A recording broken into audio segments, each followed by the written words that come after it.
Đâu to. To lắm. Mẹ ông quay video. Cái địt ra.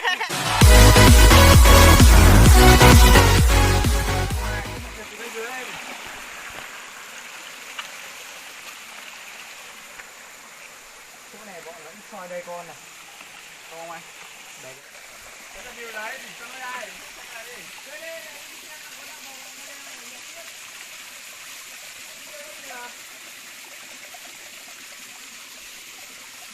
Đây có một con cua.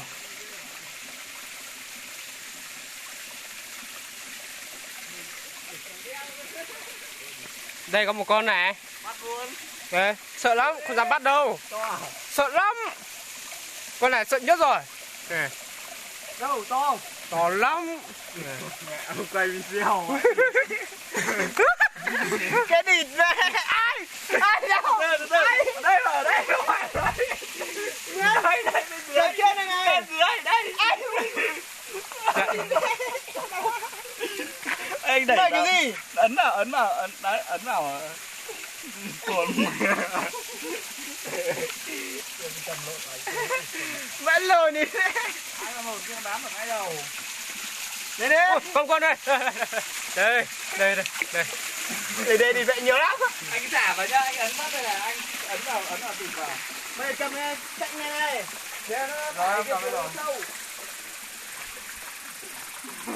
Thấy hồn luôn.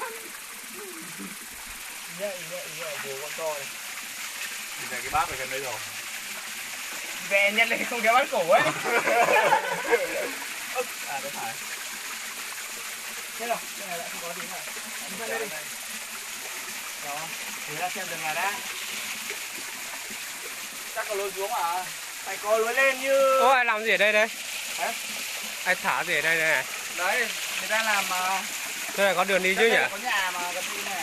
Không, chắc người ta làm này lấy nước để người ta đi tưới. Ô, có một con này. Không bảo ta. Tôi đã bắt. Thầy mang giỏ xuống này. Bỏ ra. Nước quá mình lên đấy. Mình dặn chân vào chỗ này, mình chỗ này toàn nước của người em rồi. Ô, có một con to. Đây. Đó. Wow, trời quên con này. Bắt đi.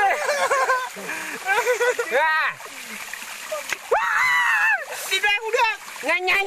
Ồ, cầm cái đèn này, cầm đèn á. Ôi. Đây con ở đây. Con này to. Sợ. Cái này kẹt tay đó. Bắt được không? Ai ui. Mất mẹ một càng rồi. Đây rồi. Ngật ra bỏ đây anh ơi. Đây, anh bỏ con đây này. Đây. Ghê không? Ai? Đau lắm. Bắt để hai con này. Đây. Con choài ra này, con mẹ. Cầm em lên, bắt để em lên nào. Ui đau quá đi. Anh đây quay video tí mẹ gửi cho đây nhá. Này. Lượn ra hết rồi. Đi tiếp đi này. Cái này sẽ đi là được. Mẹ chưa bắt được con bằng cái bát này. Đâu á gì chứ này. Không có con to bằng cái bát đâu. Có.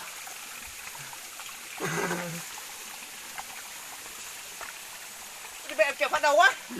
Mất một càng trôi mất à? Mất một càng, gãy mất một càng, anh giật gãy mất một càng. Mẹ phải thò tay vào vội. Đây cầm. Mới đang cầm con này sao lại không thò tay vào cơ? Đầu quá đi mẹ luôn.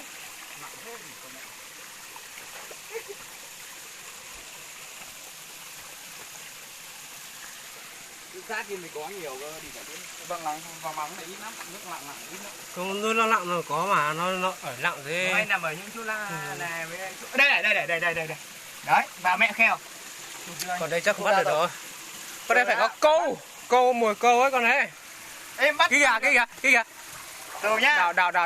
Đào bằng chết thì thôi. Mùi cái thân đục đấy. Kệ đó, cái này nó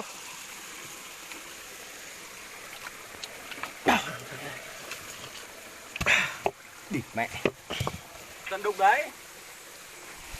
Tao bắt bằng được con này to.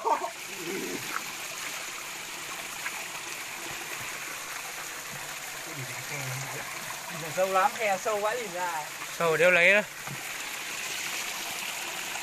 Lát nước vào đấy thế nào? Đó, cái khe sâu thì không nhưng mà. Thấy rồi nhưng mà kệ nó đi. Nhìn thấy nữa. Cái gì đâu mà? Vẫn nhìn thấy luôn. Vẫn nhìn thấy ạ? Lắm. Không nhìn thấy. Không nhìn thấy đi rồi. Ở đây có nước ra nó sâu lắm. Đi ra. Đi ra. Cái này phải có cái mồi câu ấy nó mới ra. Sâu lắm. Đấy đấy.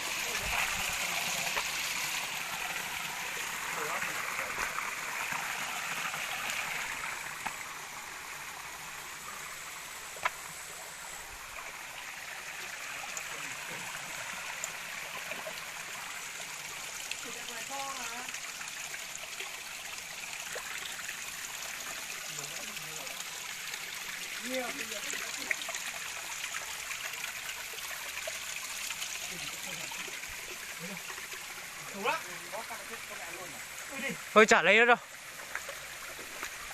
Cái gì không lấy nữa. Còn đấy sâu quá.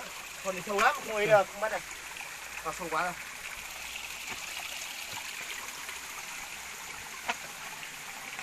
Thì mẹ đã bắt đầu rồi đấy. Hai con to nhiều rồi.